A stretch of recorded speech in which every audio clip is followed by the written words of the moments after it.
Yeah, hey, it's Tom Mayers. It's Friday, September 27th, and I guess it's about 10:30. I was just thinking about the storm that we had, Helene, and it was a big hurricane that really did a lot of damage in North Florida, and it missed us, but it didn't miss us by much, I can tell you that. So we had the highest water I've seen in my lifetime. I'm 73 years old, and I've been here for almost every hurricane.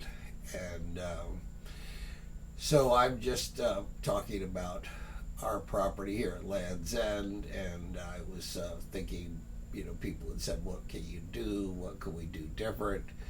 And it's really, I had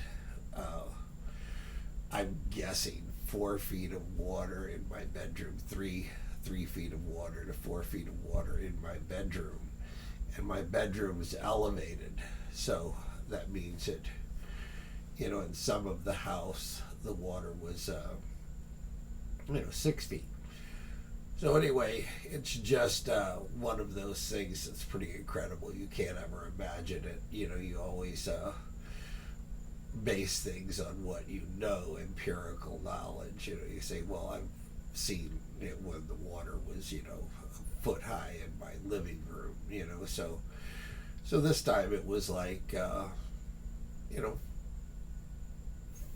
4, 5 feet high.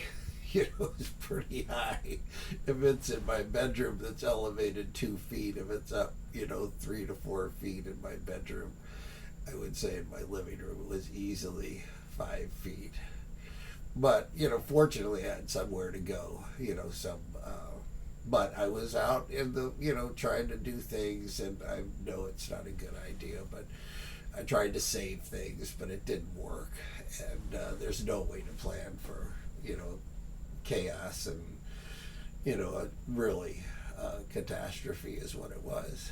And so anyway, so my thoughts are, and these are basically for my family, but that may get to other people, and I don't want to encourage people to do what I did. I'm 73 years old. I've been here all this time and worked so far. So what I would say is that there are low areas, and one low area was at the bridge, between our property and the bridge. And right now we have two huge pilings there. I guess, I don't know whether they were bridge pilings, but, very large pilings.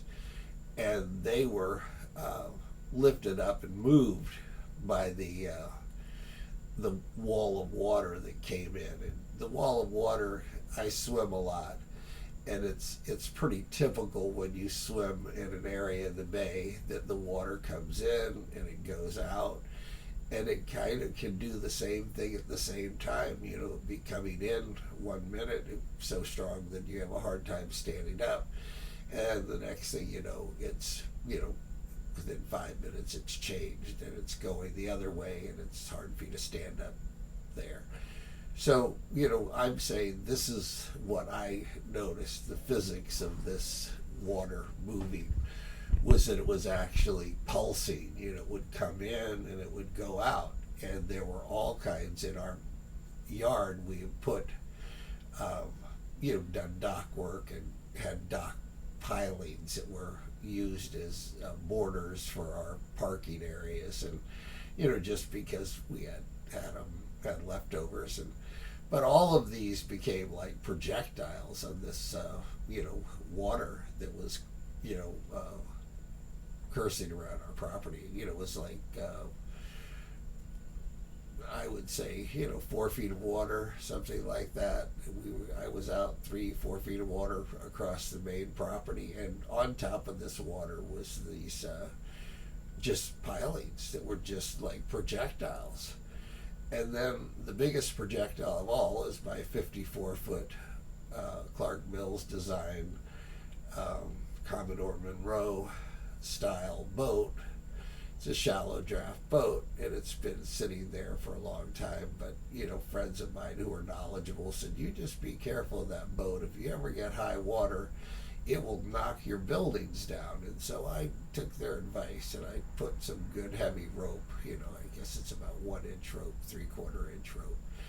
And I tied it to a tree, and I tied it to another tree, and then I tied it to some piling. So, it had it pretty well secured, and it did float. It actually, so my boat floats. That's one thing I've learned after, I don't know, it's been 30 years or so that had it in my yard.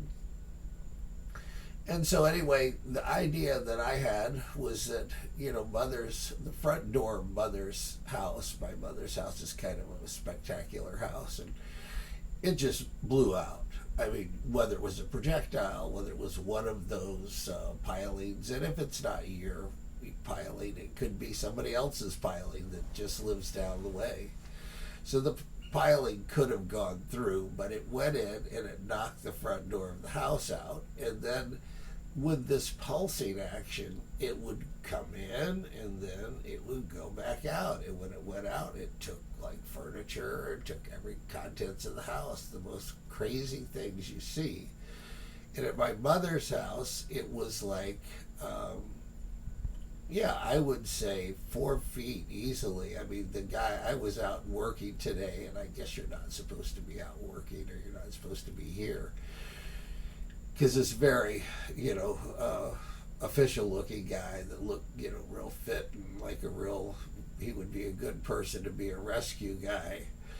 And he came up and said, I'm here, checking on people.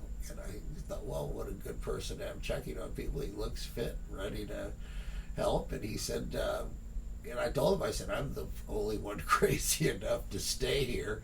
Everybody else is in Europe traveling, having a fun time, going to museums, going to the Eiffel Tower. I said, I'm just, just don't have much going on. I'm 73 years old, and I guess if I'm going to lose everything I have, I just sort of want to watch it happen.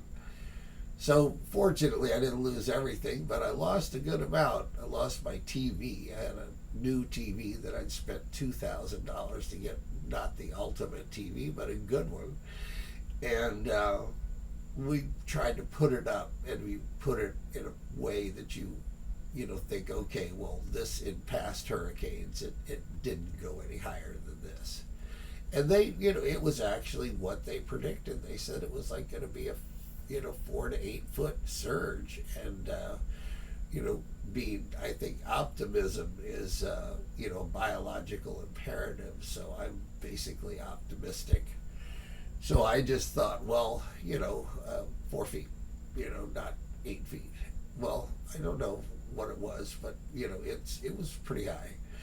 And the guy said, that he had been up and down the coast down to Fort Myers, and he said that he hadn't been north, but he'd been from Fort Myers up to here, and he said this was about as bad as he'd seen it right in this area, and that it was literally 4 feet up on the side of the house. You got marks where the tide line is, where there's stuff. So anyway, I was just thinking about what we could do. We need to replace that front door, and the front door was never, like some sort of storm-proof door. It was just, some, interior decoration style door. It was nice. It had glass windows, but was never made to be.